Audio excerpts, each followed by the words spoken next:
Hello everyone, and welcome to Alternative Design's presentation of our annual Back to School webinar. I'm Tim Harding, Chief Marketing Officer for Alternative Design, and I want to thank you for taking the time to join us today.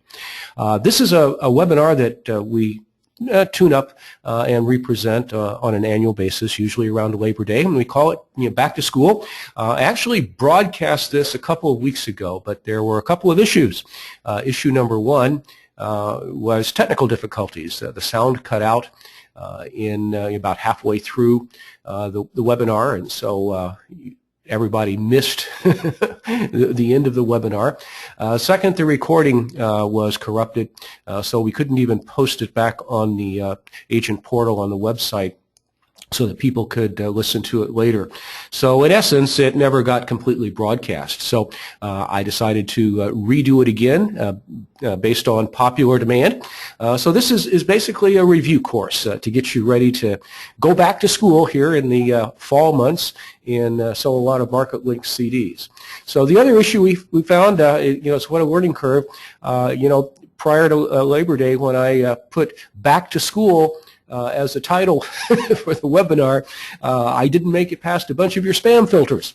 I guess they thought I was J.C. Penney or somebody trying to offer you a discount for your kids. But we corrected that this time, retitled it, at least on the invitation. So we made it today. We got you on board, and I want to thank you for taking the time to join me. So much of this stuff you will have heard before. Some of it you will already know. Just consider it a refresher, just laying the foundation going forward for some interesting stuff that we're going to be bringing out later in the month in other webinars. I do urge you to stick around to the end of this webinar, even if it is stuff that you've heard before. I've got some stuff at the very end of the webinar that you haven't seen before. And I think it's pretty important stuff. That's why I put it in here. The good news is I didn't have it 2 weeks ago. So we've created some new stuff for you to take a look at. So I'm just going to go through a number of issues that come up on a reoccurring basis from the field and from clients, and respond to those. I get this all the time. Like, the client doesn't want to tie their money up for that long. 7 years, 8 years. That's just way too long.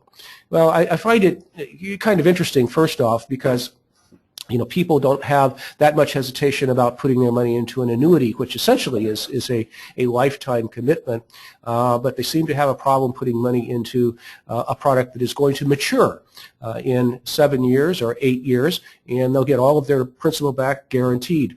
Now, the important thing that I always emphasize is there's a big difference between liquidity and maturity. A 7-year maturity means that in 7 years you're guaranteed a return of 100% of your original principal. Liquidity is, can you get to your money or not? And the CDs have no surrender charge, no penalty for early withdrawal.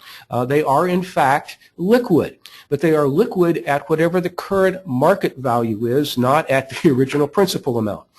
We know that liquidating a CD prior to maturity can result in a loss of principal. This is the one time that a MarketLink CD owner could lose money. And historically, we found that redemptions of MarketLink CDs in the first 3 or 4 years are likely to result, not guaranteed, but likely to result in some loss of principal. Of course, in those instances, if interest has been paid, the client would retain all of the interest. So, since early redemption is the only time that a client could lose principal in a MarketLink CD, no one should ever go into the product without the intent to hold it to maturity. But they are liquid, and they are liquid in $1,000 increments. So you can think of it as a partial withdrawal. If somebody were to put $100,000 into a particular CD offering, they would not own one single $100,000 CD. Instead, they would own 100 $1,000 CDs. And so they could liquidate those CDs or redeem them with the bank, sell them back at whatever the market value was in $1,000 denominations. They would not have to redeem the entire thing. The process is really pretty straightforward. The banks have a liquidation price at which they're willing to buy the CD back. We have the process all spelled out inside of the agent portal on our website, so you can follow those steps step by step. The process is essentially notifying us here that your client would like to redeem all or a portion of their account, and we get a quote or an offering price from the bank, which we then convey to you, which you can pass on to your client, so they will know what the redemption value is prior to pulling the trigger. And if they decide to change their minds because they don't want to take that loss in the event that there is a loss, they can just hang on and not redeem it. But you'll know the liquidation price prior to any actual redemption. You'll know exactly what your client is going to get. Now, the other time that a CD comes due prior to maturity is if the client passes away prior to maturity. And in that event, the beneficiaries have several options. Option number one is to just hold on to the CD and continue to collect the interest payments as they're paid and hold the CD to maturity. The other option is that in the 6-month window, they have the ability upon proof of death, a death certificate, to the bank to redeem the CD at the original principal amount. Now, the reason that 6-month window is important is because, as you know, interest on market-linked CDs is paid annually, not monthly. It's paid and earned annually. So in that 6-month window, there might be an interest payment coming, say, in the 4th month. The beneficiary may choose to hold on to the CD until that interest payment is made and then exercise the death benefit by providing proof of death. So the beneficiary really drives the bus in the event of the death of the original depositor. Now, all of this process is spelled out on this form regarding liquidations, which is, as I said earlier, posted on the agent portal section of our website. And if you follow the steps, it's really a fairly simple process, whether it is a death benefit or whether it is a premature liquidation. It does, however, take a little bit longer than you would anticipate, particularly in the event of a death. This is not an insurance company we're dealing with. Banks don't deal with death claims the same way that insurance companies do. Insurance companies pay rather promptly for the most part, but the bank, the process is a little bit slower. So you should manage the expectations of the beneficiary in the event that they're redeeming a CD based on the original depositor's death. It can take as much as 2 months for this process to be completed. It's actually much more complicated than you would imagine. But we do get it done. Your steps to follow are really pretty simple and straightforward. The other issue that comes up all the time in conversations that I have and that the other business consultants have in the field are what about the returns? Particularly in the early years, some of you have experienced a client receiving the minimum guaranteed amount, whether that's a 1% or a 0% return, and it's not a pleasant thing when your client gets a goose egg like that. But the important thing is that over time, these CDs do what they're supposed to do. And, you don't judge the market on 1 year. If you were to make decisions on the market based on what happened last year, you would constantly be making incorrect assumptions. And so, likewise, you shouldn't judge a market-linked CD by 1 year either. They're designed to work effectively over the duration or to maturity, which in most cases right now is 7 years. And they're designed to average out over that 7 years with a return that is normally 300 to 400 basis points above what the client could get at the bank in a 5-year jumbo CD. So give it some time. The performance in the first year may not be what you had hoped, but over time, these things tend to even out. Now, one of the big reasons that the early years may not have the best of returns is because of the type of stocks that the banks tend to choose. Because they don't like volatility, they tend to choose large cap, in other words, big companies, value stocks, in other words, stocks that are performing, whose price is below what their market share and other indicators would suggest. So by definition, it's a bargain. But also by definition, those stocks are underperforming. And if you look in the disclosure documents and you look at the historical performance of the stocks that they have selected, you very often will see flat lines like these.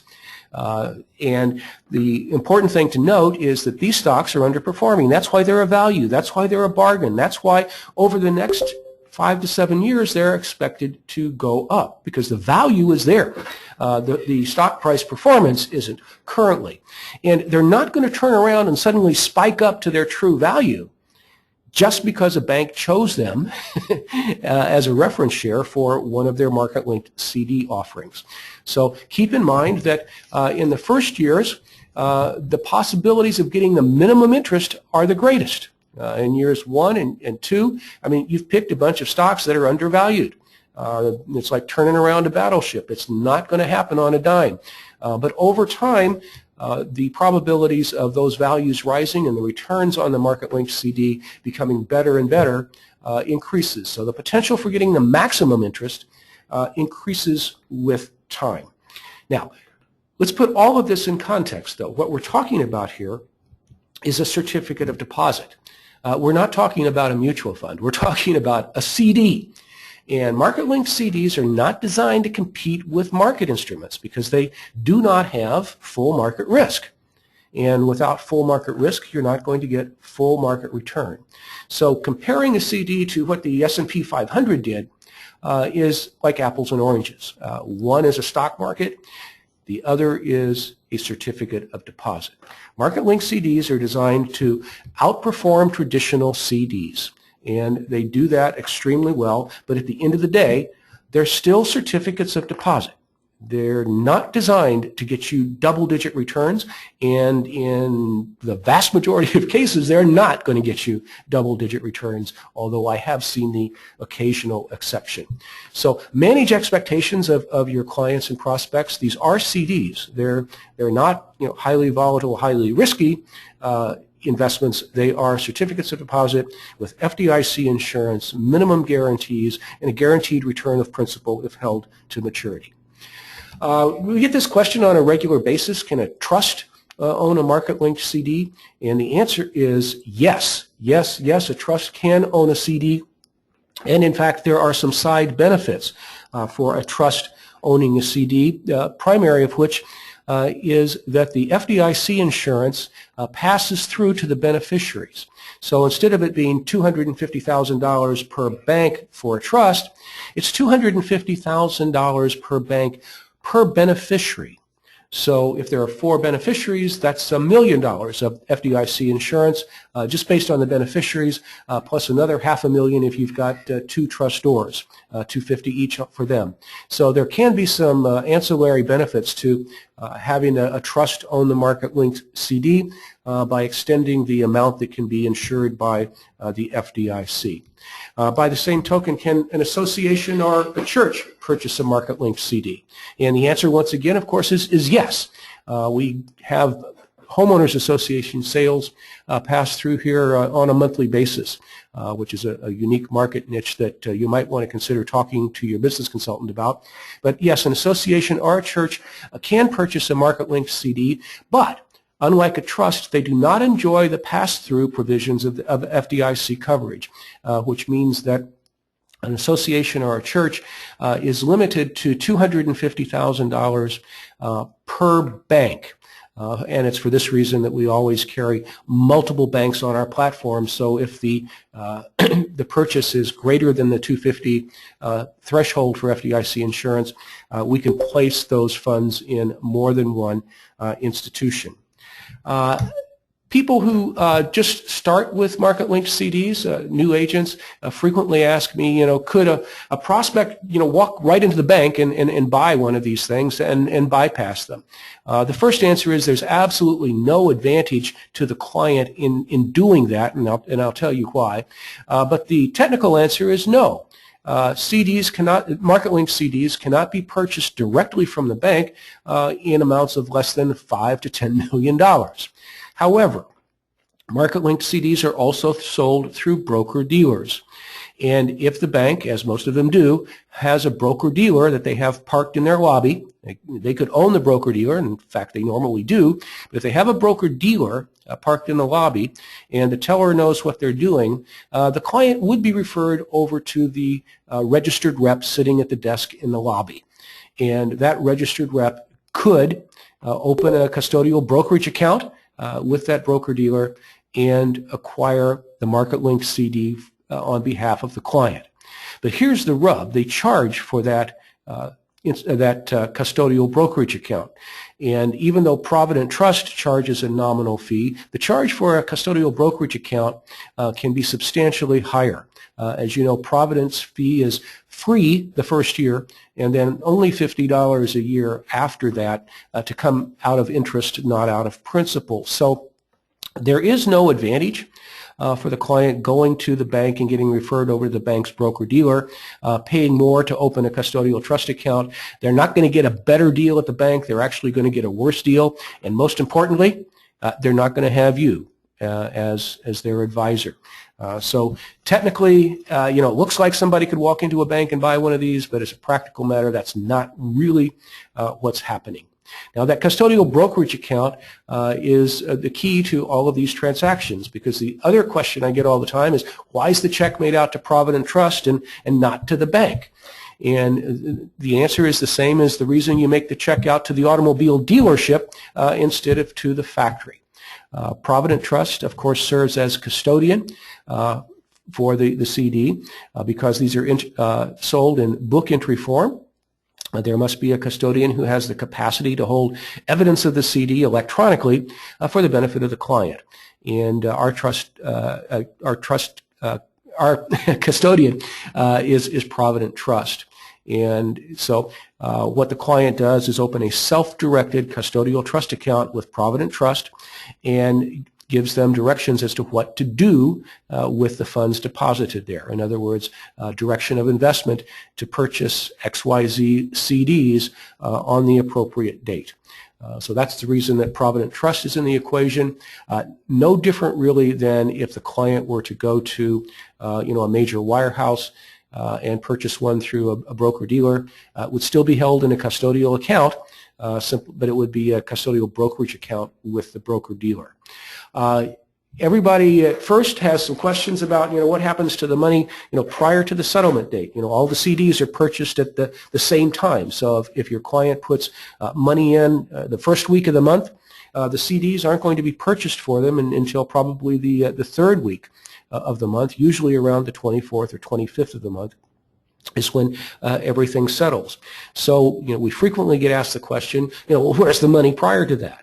Well, Provident Trust is a non-depository trust company, which means they don't hold the funds. As soon as they are received, they are immediately deposited in an FDIC-insured money market account with Citizens Bank in Nevada. So at no time are the funds not covered by FDIC insurance. They are covered at all times by FDIC insurance, and the transfer of the funds from that money market account to the bank takes place through the Depository Trust Corporation, DTC, which is an electronic transfer of funds and evidence of purchase that's used a zillion times every day by financial institutions all over the world. That transaction takes place virtually instantaneously, and the funds move from the money market account to the issuing bank in a fraction of a second. So at no time is the money not covered by FDIC insurance.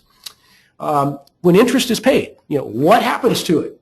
What happens to it? Those of us who are from the insurance side of the world are used to seeing things accumulate, be added to the product that we have sold, like an annuity, compounds internally. Not so with market-linked CDs. Market-linked CDs do not allow additional funds to go into them once the offering has closed. So instead, the interest is paid out, and it's paid out into a money market account at Provident Trust in the client's custodial account. The client is notified that interest has been paid, and the trust company is awaiting instructions as to what to do with that interest payment. At that point, the client may direct the trust company to purchase additional CDs in $1,000 increments if they like, or they of course may ask Provident to just send them a check. And Provident will do whatever they are instructed to do because it is a self-directed custodial trust account. They can't do anything that the client does not instruct them to do.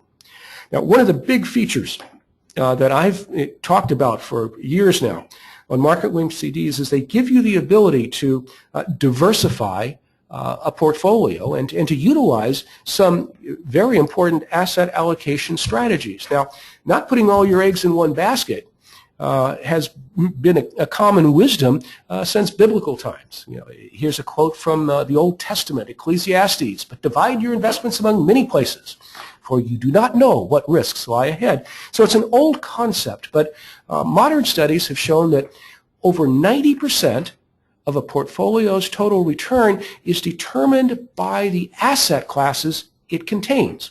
Not by market timing, not by good management, not by picking the right stocks or selling at the right time. It's determined by the assets that are held in that portfolio, different asset classes. And linking to the S&P 500 is not diversifying across asset classes. That is one asset class and only one. And of course, you know where I'm going with this. My favorite product right now from Goldman Sachs, the Momentum Builder, which is a 7-year annualized point-to-point product, multi-asset linked with 100% participation rate and no cap. And of course, if you've heard me talk about this before, you know that this product is a proprietary index linked to 7 different asset classes and managed using modern portfolio theory and momentum theory. It crosses over into developed markets. Of course, you see it touches the S&P 500, but also Japanese and European markets as well. U.S. bonds, emerging markets, countries that are growing more rapidly than the developed markets, alternatives, including real estate and senior loan portfolios, and of course, commodities and U.S. government bonds and treasuries. So broad exposure across 7 different asset classes, and you've heard me talk about the performance of this product because since it's all mathematically rules-based, we can back test it. And as you know, it's only had one negative year in the past 10.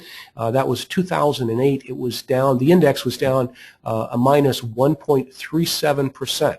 Every other year was positive, and of course it's averaged over that period of time in the neighborhood of 6%. Not bad for a principal protected and guaranteed product that's also FDIC insured. I think this is one of the hottest products we have ever been able to put on our platform. You're able to give your clients full diversification across multiple asset classes without risk of principal. It's an absolutely marvelous product. If you haven't taken a look at it, take a close look and then give your business consultant a call and discuss the finer points of it. It is a absolutely marvelous structure.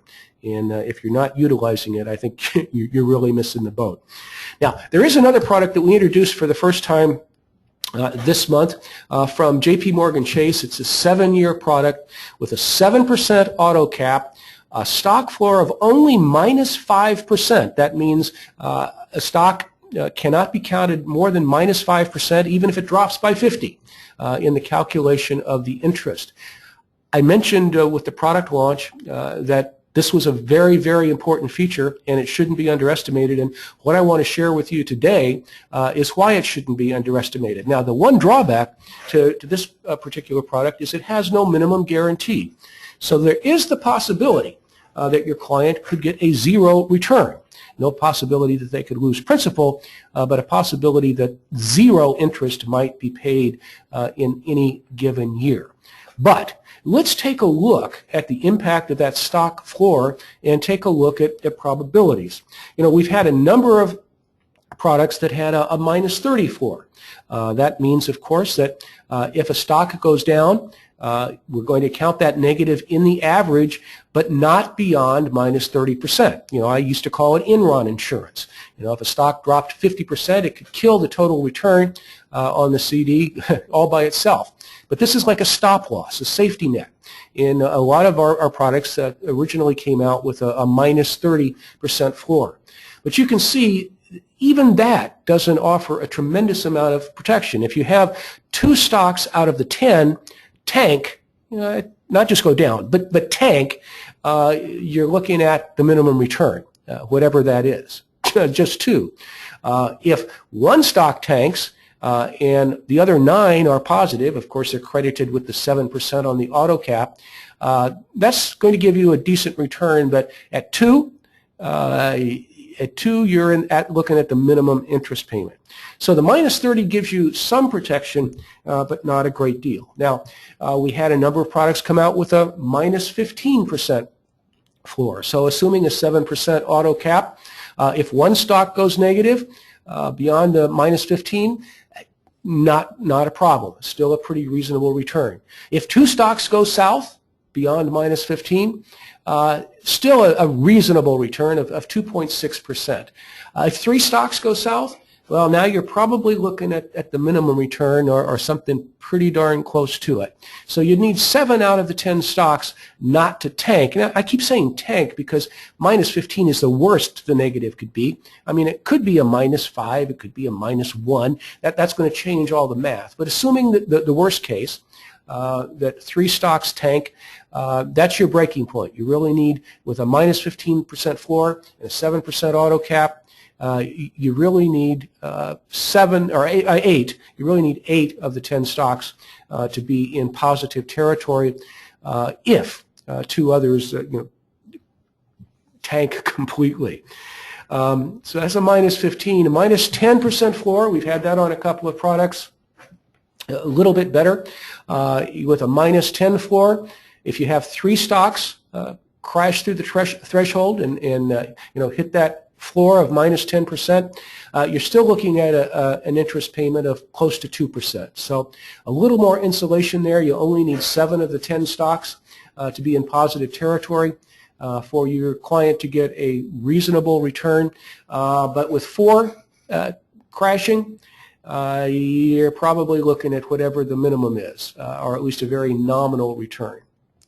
Of course, with 5 stocks negative, you are looking at the minimum return. Now, this can be an issue, especially if you've got a product whose minimum return is 0, like the JP Morgan product is. Because if 5 stocks go south bad, then you're looking at a 0 return, a goose egg for your client for that year. But look at the impact of a minus 5 floor. Let's start at the bottom.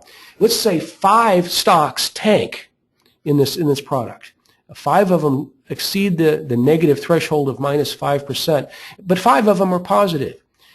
That's still a 1% return for your client. So once you have more than half of the stocks positive in this account, you start to get some pretty decent looking returns.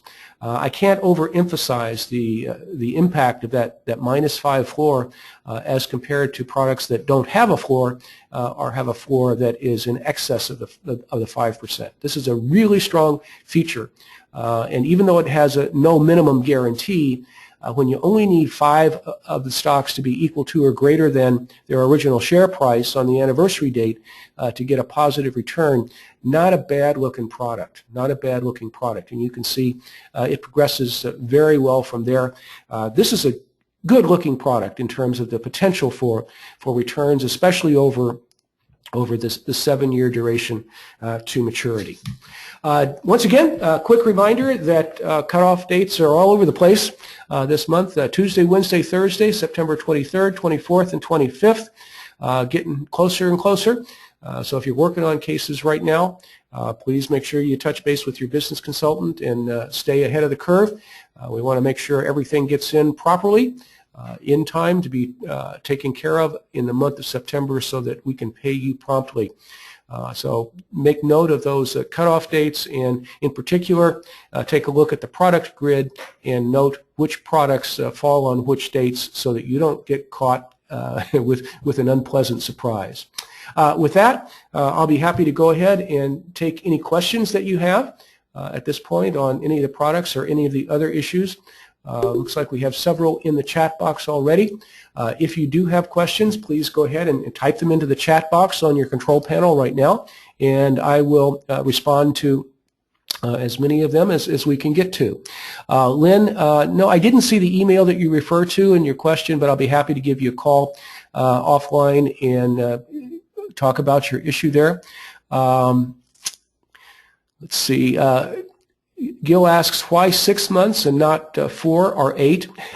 I don't know, Gil. You're referring to the window of opportunity for the death benefit.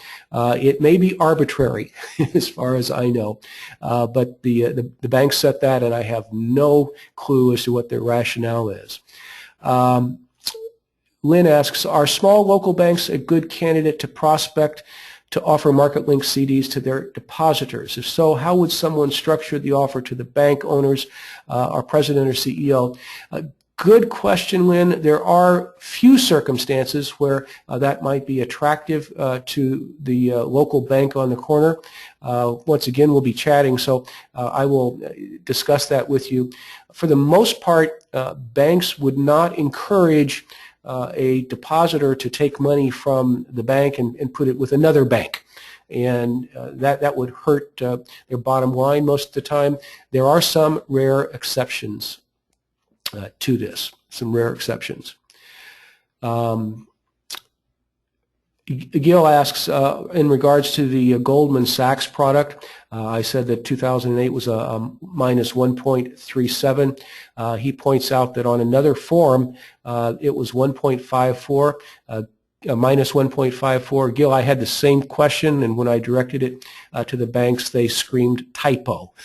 So the 1.37 is the correct, minus 1.37 is the correct number.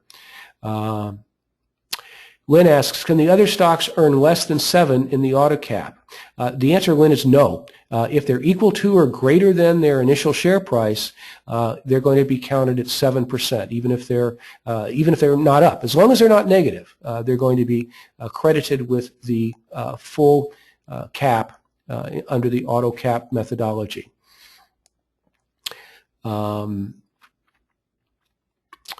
Lynn asks, can you get copies of these auto cap hypotheticals? Yeah, I can certainly forward those to you. Chris asks, is interest only paid annually?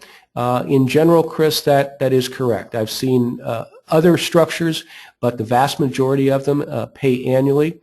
I've seen both extremes, though. I've seen some that pay more frequently, usually on a quarterly basis. And I've seen some that are basically a 7-year point-to-point where interest is paid at the end with no interest payments in between. So there are varieties there, but for the most part, interest is only paid annually. Derek says he's seen some annuity products offering 5 to 7 year terms. Other than the FDIC coverage, what other benefits would be in a market-linked CD over an annuity? And my answer, Derek, is they're two different vehicles. You have the ability to annuitize an annuity, although many people do not, and that would provide a guaranteed income stream for life regardless of how long the individual lived. So in that regard, if that feature is needed, the annuity would be the more appropriate vehicle. On the other hand, if that is not the intent, you're still paying the insurance company for that privilege, for the ability to annuitize. That is a mortality charge that is built into the product. Because market-linked CDs do not guarantee an income for life, there is no mortality charge. So at least in theory, not always in real life, but at least in theory, you would expect the market-linked CD to outperform the annuity in terms of total return. Having said that, I would also say that the indexing structures of market-linked CDs is light years ahead of what the insurance industry is doing right now if you're looking at an indexed product. Jan asks, is there any interest reporting on a month-to-month basis or annual only? It's only reported annually because that's when it's earned, Jan. On products like the Momentum Builder, which is tracking an index, you can look at it month to month, but it's kind of an empty exercise because the interest is going to be credited on the anniversary date and calculated on the anniversary date, and what it does daily or month to month really isn't going to be that relevant to the total calculation. So for the most part, interest reporting is annually only. Okay, hey, great questions today, and I want to thank you so much for joining us once again. We'll be back here same time, same place next week, 11:35 Pacific time on Wednesday. In the meantime, have a great week. We'll talk with you then.